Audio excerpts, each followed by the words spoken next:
இந்த குலதெய்வ வழிபாடு என்பது இந்த தெய்வம் ஏறச் செய்தல், சாமி ஏறச் செய்தல்ங்கிற பண்பு இருந்தால் தான் அது குலதெய்வ வழிபாடு.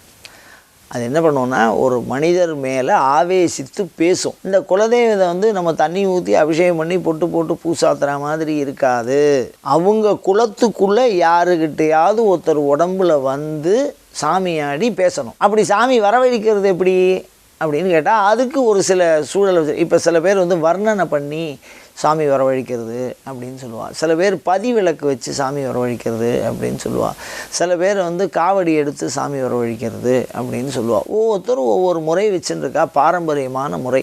அப்படி யார் எதுவாக இருந்தாலும் எந்த முறையை பின்பற்றினாலும் ஒரு மனிதனுடைய உடலிலே இறைவனுடைய அருட்சக்தியை ஏறச் செய்து அது மூலியமாக அந்த இறை சக்தியினுடைய தொடர்பு பெற்று, நான் இது காரணத்துக்காக நான் பூஜை பண்ணுறேன், எனக்கு நீ வந்து இந்த பலனை கொடுக்கணும், கொடுப்பியா அப்படின்னு நேரடியாக கேட்பா.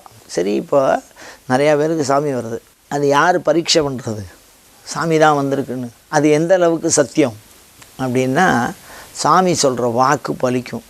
ரெண்டாவது, அப்படி சாமி ஒருத்தருக்கு வருது அப்படின்னு சொன்னால் அது ஒரு குறிப்பிட்ட காலம்தான் வரும். குறியை வந்து நாம் கேட்கணுங்கிற அவசியமே இல்லை. சாமி வந்துருத்துன்னா, ஒருத்தர் உடம்புல சாமி வந்துருத்துன்னு வச்சுங்க, அவர் கரெக்டாக சொல்லுவார். இப்போ சுற்றிலும் ஒரு 10 பேர் நிற்கிறோம். அந்த 10 பேரில் ஒருத்தருக்கு குழந்தை பிறக்கணும், ஒருத்தருக்கு கல்யாணம் ஆகணும், ஒருத்தருக்கு வீடு வாங்கணும், ஒருத்தருக்கு வேலை வாங்கணும் அப்படின்னா, உனக்கு வேலை கிடைக்கும், உனக்கு கல்யாணம் ஆகும் அப்படின்னு அவள் கேட்காமலேயே தானாகவே அவளை கூப்பிட்டு அந்த பலத்தை அது வந்து சொல்லும்.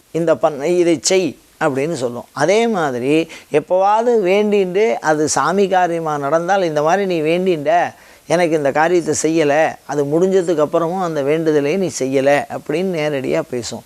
அப்போ சாமி வந்ததை புரிஞ்சுக்கிறதுக்கு உண்டான ஒரே விஷயம் என்னென்னா, நம்ம மனதில் இருக்கக்கூடிய எண்ணத்தை அறிந்து அதை புலப்படுத்தி அதை நிறைவேற்றுவதற்கு நம்மை அழைக்கும். சாமியை அழைச்சி குறி சொல்லும். அப்போ தான் அது சாமி வந்திருக்கு அப்படின்னு சொல்லும். ரெண்டாவது, அமானுஷ்யம்னு சொல்லுவாள். நெருப்பு கூட யாரும் விளையாட முடியாது. அந்த நெருப்பு கூட தொடர்புடையதாக சாமி இருக்கும். ரெண்டாவது, குறுகிய காலம்தான் அது தங்கும். மூணாவது, யார்